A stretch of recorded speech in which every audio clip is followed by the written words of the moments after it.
nggak bisa sembarangan untuk masuk ke langit itu. Makanya kalau kita dengar peristiwa Isra Mi'raj, Rasulullah SAW dengan malaikat Jibril ketika beliau Mi'raj menuju langit. Bismillahirrahmanirrahim. Assalamualaikum warahmatullahi wabarakatuh. Alhamdulillahilladzi anzala as-sakinata fi qulubil mu'minin liyazdadu imanan ma'a imanihim. Wassalatu wassalamu ala asyrafil anbiya'i wal mursalin wa ala alihi wa sahbihi ajma'in. Amma ba'd. Fa ya ayyuhal hadirun, usi nafsi wa iyyakum bittaqwallah wa ta'atihi faqad fazal muttaqun. Ikhwah, insyaallah kita lanjutkan pada kesempatan kali ini pembahasan surat An-Naba, surat yang ke-78, pembuka dari juz 30. Insyaallah kita pada hari ini akan mengkaji, akan mengupas ayat 17 sampai ayat yang ke-20. A'udzu billahi minasyaitonir rajim. Bismillahirrahmanirrahim. Inna yaumal fasli kana miqata. Yauma yunfakhu fis-sur fatatuna afwaja. Wa futihatis samaa'u fakanat abwaba wa suyyiratil jibalu fakanat saraba. Sungguh hari pemisah, hari keputusan itu adalah sesuatu yang pasti terjadinya. Ikhwas, sebelumnya tadi sudah kita bahas ayat 1 sampai 5 itu tentang keraguan orang musyrik terhadap datangnya hari kiamat. Yang kemudian Allah jawab bahwa mereka akan pasti mengetahui. Ayat 6 sampai 16 Allah sampaikan tentang nikmat-nikmat yang Allah berikan di atas muka bumi ini kepada seluruh umat manusia, seluruh manusia. Yang artinya Allah yang memberikan nikmat itu semua, menjadikan itu semua untuk kita, maka bisa jadi kemudian Allah menghancurkan, menghilangkan nikmat tadi untuk kita semua. Allah mampu menghilangkannya. Maka jangan ragulah terhadap datangnya hari kiamat. Yang kemudian Allah tegaskan lagi kembali ke tema awal ayat 17 ini tentang hari kiamat. Sungguh hari pemisah, hari keputusan itu adalah sesuatu yang pasti. Ini salah satu nama dari kiamat ya, Yaumul Fasl. Saya sampaikan juga ya hari ini namanya Yaumut Taghabun, Yaumuddin. Macam-macam nama dari hari kiamat ini. Karena memang saking besarnya dan saking banyaknya peristiwa yang terjadi pada hari itu, Yaumul Mahsyar, Yaumul Ba'ats, macam-macam hari dikumpulkan, hari dibangkitkan, hari kiamat itu karena memang begitu banyak. Yaumul Mizan, hari ketika ditimbang. Pada hari kiamat itu karena begitu banyak peristiwa yang terjadi hingga namanya begitu banyak juga nama hari kiamat ini. Maka salah satu namanya adalah Yaumul Fasl, hari pemisah, hari keputusan. Hari ketika diputuskan seseorang beruntung atau seseorang celaka. Syaqiyun am sa'id. Fa ammal ladzina sa'idu fa fil jannah wa ammal ladzina saqu fa fil nar. Ini yang beruntung masuk surga, yang celaka masuk neraka. Ikhwah, ini sesuatu yang pasti akan terjadi, bukan angan-angan, bukan khayalan. Ya seperti orang musyrik yang meragukan datangnya hari kiamat, hari ini pun kita temui orang-orang seperti ini yang menganggap kiamat itu, akhirat itu seperti dongeng aja, khayalan dianggapnya. Dianggapnya sesuatu yang fiksi, menakut-nakuti. Padahal pasti. Kalau nggak percaya tanya yang di dalam kubur. Kalau nggak bertanya ya. Kalau nggak percaya ya tanya yang di dalam kubur. Tapi nggak mungkin kita bertanya. Kalau kita sudah ketemu dengan mereka di dalam kubur ya berarti kita sejenis dengan mereka gitu ya. Dan buktinya udah begitu banyak akan terjadinya hari kiamat, kepastian hari kiamat ini. Kalau zaman dulu masih mungkin lah orang ragu. Kalau hari ini seharusnya ya Allah nggak mungkin lagi ragu lah. Begitu banyak perubahan yang dialami bumi ini. Sampai sekarang katanya detak bumi segala macam. Ada asteroid yang menghantam bumi, lapisan es yang di kutub meleleh, yang begitu banyak lah tanda-tanda akan hancurnya bumi ini. Apalagi yang membuat kita ragu akan datangnya hari kiamat. Sesuatu yang pasti, pemisah tadi itu. Yang benar, yang salah benar-benar dipisah pada hari itu. Gak bisa lagi yang salah mengatakan dirinya benar atau yang salah menyalahkan yang benar, gak bisa lagi. Akan jelas Yaumul Fasl. Yauma yunfakhu fis-sur fatatuna afwaja.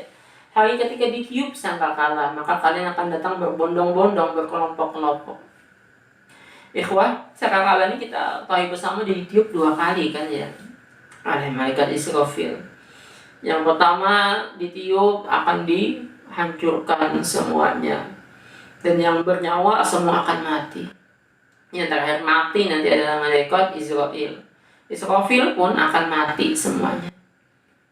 Israfil pun akan mati juga, akan dicabut nyawanya oleh malaikat Israfil, yang kemudian Israfil mencabut nyawanya sendiri. Maka kullu nafsin dha'iqatul maut. Setiap yang bernyawa pasti akan merasakan yang namanya kematian, pasti itu setiap yang bernyawa. Ini tiupan yang pertama, yang kemudian semuanya kosong, alam semesta ini selama 40 tahun. Yang kemudian malaikat Israfil dihidupkan Allah kembali, dia kemudian meniup kembali sangkakala. Dan tiupan yang kedua, maka bangkitlah semua yang sudah mati, terutama manusia, jin, malaikat. 3 makhluk ini ya, terutama yang Allah bangkitkan. Maka ketika dibangkitkan itu, kita akan dibangkitkan sesuai dengan bagaimana kondisi hidup kita di dunia ini. Kita akan dibangkitkan sesuai pekerjaan apa yang sering kita lakukan. Bisa dibangkitkan dengan kondisi yauma tabyaddu wujuh, seperti di Ali Imran ini ya, ayat 106. Allah sampaikan pada hari wajah berseri-seri. Atau bisa jadi wa taswaddu wujuh, wajah menjadi hitam kelam. Bisa jadi wajahnya cerah, wujuhu yawma idzin musfirah, kuning, berseri-seri, senang gitu. Dia bisa jadi wa wujuhu yawma idzin 'alaiha ghabarah, penuh dengan kesusahan, penuh dengan penderitaan, macam-macam. Kondisi seseorang dibangkitkan nantinya sesuai dengan amalannya di dunia ini. Dan yang akan dikelompokkan nanti itu akan dikelompokkan, wasiqal ladzina kafaru ila jahannama zumara. Surat Az-Zumar. Akan dihalau orang kafir masuk ke dalam neraka berkelompok-kelompok, bergerombol-gerombol. Dengan bertakwa juga seperti itu, wasiqal ladzina taqaw ila jannati zumara. Bagaimana amalan dia di dunia ini, apa yang paling dominan yang sering dia lakukan? Ahli zikir dikumpulkan oleh ahli zikir, ahli tahajud dikumpulkan oleh ahli tahajud, ahli Al-Quran yang dikumpulkan oleh ahli Al-Quran. Begitu juga ahli maksiat seperti itu, ahli pencuri, ahli perampok, ahli mabok akan dikumpulkan. Bahkan dalam satu riwayat tampilan yang macam-macam kan ya, tampilan babi mukanya, tampilan anjing, tampilan tikus, tapi masih bisa dikenali ini si fulan gitu, dengan tampilan yang macam-macam tadi itu. Ada yang di dunia melihat, tapi di padang mahsyar nanti buta, bisa juga. Qala rabbi lima hasyartani a'ma qad kuntu basira, surat Thaha ini ya. Wahai Rabb, kenapa engkau bangkitkan aku dalam kondisi buta padahal dulu aku melihat? Karena katanya Allah, qala kadzalika atatka ayatuna fanasitaha wa kadzalika al-yawma tunsa. Karena waktu di dunia datangkan kepada engkau ayat-ayat Allah, didatangkan kepada engkau pernyataan untuk beriman kepada Allah, engkau mendustakannya, maka hari ini pun kami melupakan engkau, katanya Allah. Macam-macam ini kondisi, ada yang bercahaya karena air wudhu, yang jelas akan berkelompok-kelompok memang. Ada juga kelompok nabi-nabi, umatnya Nabi Muhammad, umat Nabi Nuh, umat Nabi Musa, yang katanya Rasulullah SAW, setiap Nabi akan membanggakan umatnya, hingga Rasulullah SAW pun akan membanggakan umatnya yang paling banyak, umat beliau ini. Karena ada Nabi yang cuma dibangkitkan dengan umatnya hanya satu orang, katanya Rasulullah SAW. Jadi akan berkelompok-kelompok, fatatuna afwaja. Dan ini tadi bukan dongeng, bukan fiksi ya. Ini pasti akan kita mengalaminya. Wa futihatis sama'u fakanat abwaba, dan pada hari itu akan dibukakan langit. Langit akan dibuka, maka terdapatlah pintu-pintu. Ikhwah, pintu untuk menuju langit itu nggak bisa sembarangan. Ada tempat-tempat tertentunya. Ini yang Allah sampaikan dalam surat Al-Ma'arij misalnya. Ta'rujul malaikatu wa ruhu ilaihi fi yawmin kana miqdaruhu 50 alf sanah fasbir sabran jamila. Aminallahi dzil ma'arij. Nah, dari Allah yang memiliki tangga-tangga. Itu kan artinya tangga-tangga. Maksudnya tangga-tangga di sini adalah tangga-tangga untuk menuju langit. Nah, tangga ini yang Allah sediakan untuk menuju langit ini yang kemudian nembus ke pintu yang ada di langit. Nggak bisa sembarangan untuk masuk ke langit itu. Makanya kalau kita dengar peristiwa Isra Mi'raj, Rasulullah SAW dengan malaikat Jibril ketika beliau Mi'raj menuju langit, maka ceritanya kan Rasulullah malaikat Jibril mengetuk pintu langit itu. Kemudian ditanya sama penjaga langit pertama, siapa engkau Jibril, siapa yang bersamamu itu Muhammad, apakah dia datang ke sini disuruh oleh Rabbnya? Iya, maka dibukakan pintu. Langit itu juga kayak gitu kan ya. Maka untuk menuju langitnya ada pintu-pintunya. Nanti di hari kiamat pintu-pintunya itu akan kelihatan pintu-pintu menuju langit ini. Nggak bisa sembarangan. Kalau kita melihat peristiwa Mi'raj itu ya salah satu pintu menuju langit itu ada di daerah sekitar Masjidil Aqsa, Qubbatus Sakhra, yang tempat Rasulullah SAW Mi'raj menuju langit. Jadi nggak bisa sembarangan menembus langit itu. Wasayyatil jibalu fakanat saraba, dan akan dijalankan gunung-gunung pada hari itu, maka seolah-olah menjadi fata morgana.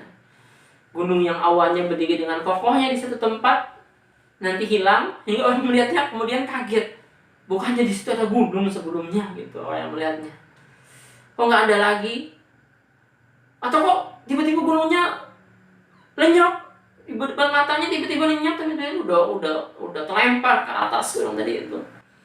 Maka itu yang katanya Allah seperti fata morgana, kami dijalankan gunung-gunung itu. Maka seolah-olah jadi fata morgana. Kelihatannya ada, padahal enggak ada. Mereka membayangkan masih ada di tempatnya, padahal sudah hilang. Itu saking dahsyatnya peristiwa hari kiamat ini.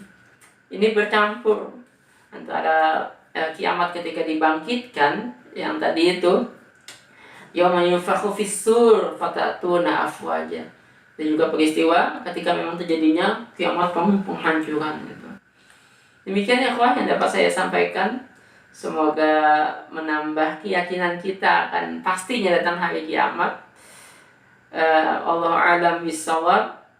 Subhanakallahumma bihamdik asyhadu an la ilaha illa anta astaghfiruka wa atubu ilaik. Wabillahi taufiq wal hidayah. Assalamualaikum warahmatullahi wabarakatuh.